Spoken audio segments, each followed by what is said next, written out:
Much of the federal government is shut down today after Senate Republicans and Democrats failed to agree on a spending bill to keep the government open. While just how far-reaching or how long-lasting the shutdown's impact may be, critical services, including Social Security and Medicare and Medicaid payments, are supposed to continue, but could be delayed. Let's talk through the potential implications now for Houstonians as we begin our regular Wednesday political roundup. Today with the hosts of Houston Public Media's Party Politics program, Brandon Rottinghaus and Jeronimo Cortina. Good morning to you both. Good morning, Craig. Good morning. First, what seems to be at the heart of the ongoing disagreement here over the budget? Well, it's very simple. It's just a matter of retaining the Obamacare subsidies that are going to disappear pretty soon. Well, now they're gone. And then also reinstating the budget cuts that happened to Medicaid given the big, beautiful bill that was passed. So that's the position of the Democrats. The Democrats want those two things to be inserted in the continuing resolution or somehow in the budget, put it back in the budget in order for them to give support at the Senate. Republicans need 8 Democrats to pass it to avoid a filibuster. They haven't got those 8 votes. And Republicans say, no way, this is a clean resolution. We're just maintaining this thing until the end of October. We can negotiate. In the meantime, Democrats said, I've watched that movie before. I know how it ends. No way. That's it.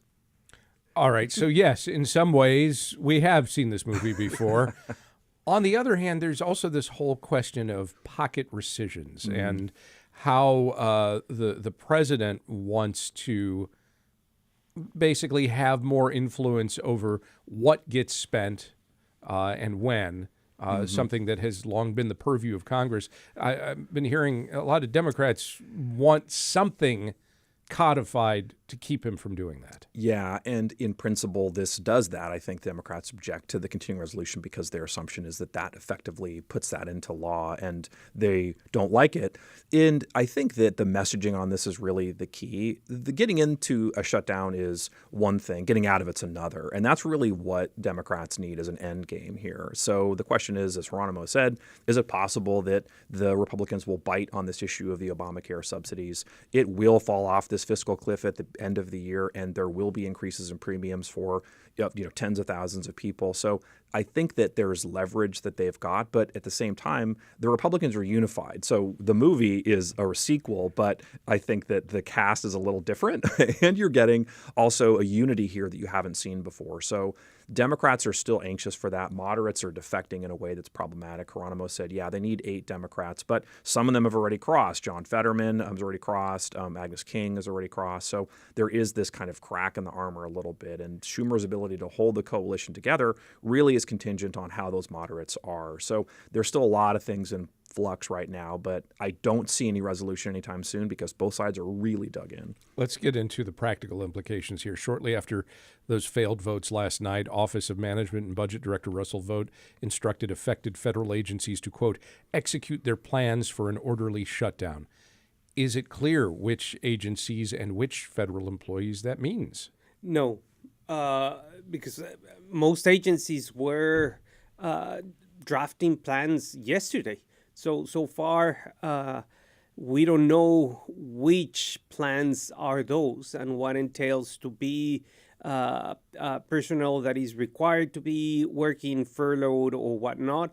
And obviously, the normal programs that you would expect, Social Security, Medicaid, Medicare, Veteran Affairs, those continue to work.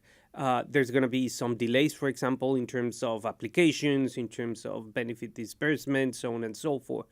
But so far, we don't have a clear picture in terms of what is the scope, because in addition, right, remember what President Trump said, is that also they should be thinking about reduction in force, RIFs, and that means getting rid of people. So that's another implication, another complex wrinkle in this whole new movie 2.0. And it comes at a point where there are 150,000 federal employees who've taken a buyout deal. So not only will the federal government kind of slow to stop, but also you're seeing a significant number of them not returning permanently. You mentioned Veterans Affairs, and while, yes, many of those benefits will continue, our Andrew Schneider's reported that some of the regional offices that veterans interact with are shut down as of this morning. There are some other elements here. Air traffic controllers and TSA employees are considered essential employees and so would still be on the job. But if I recall correctly, the last time we went through one of these, there were a lot of those folks that just started calling in sick. Mm-hmm. Yep. And just said, look, if you're not going to pay me, I'm not working. Members of Congress still get paid, just to keep that in mind, but a lot of other people don't. Members of the military also won't get paid. They get paid on the 1st and 15th of the month, and some of them, too, are in a similar situation where if they're domestic especially, they can just call in sick or just not show up. It's not unexpected. We're not paying them. They feel like they don't want to be part of it. And there is this, I think, sense among folks who work for the federal government that they've already been embattled so much since Trump was in office that they are frustrated. And so this, I think, is kind of the icing on that cake. There's also the question of, regardless of delays, that there are some federal programs that people rely on that may simply run out of money. One example of this is the Federal Supplemental Nutrition Program for Women, Infants, and Children. This is WIC. The Congressional Budget Office also estimates about 750,000 federal employees in total, maybe furloughed daily. Yeah. There are a number here in the Houston area. Folks who work at federal courts is one example of that. Do we know if national parks will be open? We don't know. Last time they were opened, but they suffer a lot of damage because park rangers were not working necessarily, as they sometimes not consider essential workers. And a lot of trash, a lot of, misuse of the national parks happened. And national parks is not just trees or anything like that. It's like the one in Philadelphia, right, where the Liberty Bell is, Independence Hall, so on and so forth. So that has important implications. And the most interesting thing here of the shutdown, I guess, is the context in which it's happening. Is obviously shutdowns have important economic implications. Last time it was estimated that it cost around $3 billion or $3,000 million or something like that, or that amount of money.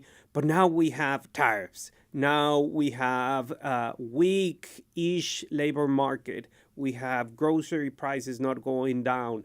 And we have, obviously, the campaign promises that President Trump did make during his campaign in terms of solving all these economic issues. In addition, and I will shut up, we have a primary coming in March and the midterm very, very, very soon. It all comes down to the politics of it. And some of these things, like you mentioned, like you've both mentioned, have a significant effect on Texas, especially South Texas. And this is a region that Democrats are looking to regain some ground in, and Republicans are worried that they don't have the traction that they otherwise might. There are pockets all over the state that are potentially vulnerable. Infrastructure projects are going to be on hold because of federal funding issues. You've got flood issues, or you got flood insurance that might not be renewed. That also is a deadline that's coming up. So there are a lot of different ways that this could be problematic for whoever gets blamed. And that's really the question. Okay, well, who does get blamed if this is an extended shutdown? Right now, the polling suggests that the Republicans own this, but the Republicans have a secret weapon. Well, not so secret, I guess. It's Donald Trump. He is a tremendous microphone. He's got a huge reach. And if he can frame this right, then there's a way that Republicans can use this to their advantage. Jeronimo mentioned the messaging from Republicans with respect to the kind of clean CR.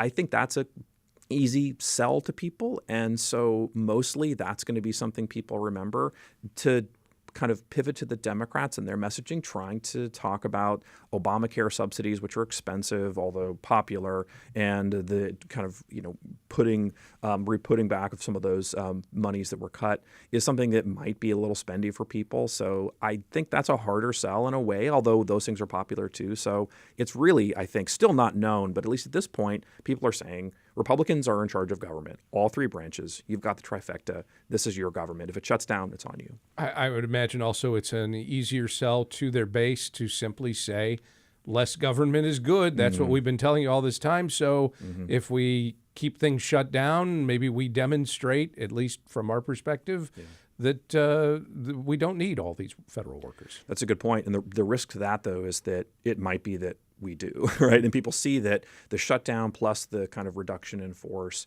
might actually look worse. And so people will get that message very clear. Was there a message or a lesson learned when we went through this last time in 2018, or before that? Was it 2013 when we had a shutdown prior to that? No. I think people's political patience has increased a little because the bases have dug in. So I think people have learned in a bad way that this is something that people will accept for a while. How the mass public feels about it might be different. There is a constituency effect here. So, I mean, it's worth to email and to call our elected representatives and tell them what we think. That does work, especially in this moment where, they're really not sure exactly what to do. Will someone answer the phone? That's the question. Yeah, I mean, they still have raw staff, and so there are people who do that. Interns maybe who aren't getting paid might be there. These are possible ways this would work, but it's still a tough sell. You can catch up on some of it on Party Politics. Brandon Rottinghaus and Jeronimo Cortina are the hosts of that program, which you can, again, hear Friday nights at 7:30 on Houston Public Media News 88.7. You can see it Friday nights at 8 on Houston Public Media TV 8. You can also check it out at your leisure on YouTube or wherever you get your podcasts. You guys are everywhere. Brandon, Jeronimo, thank you very much. Thanks, Craig. Thank you.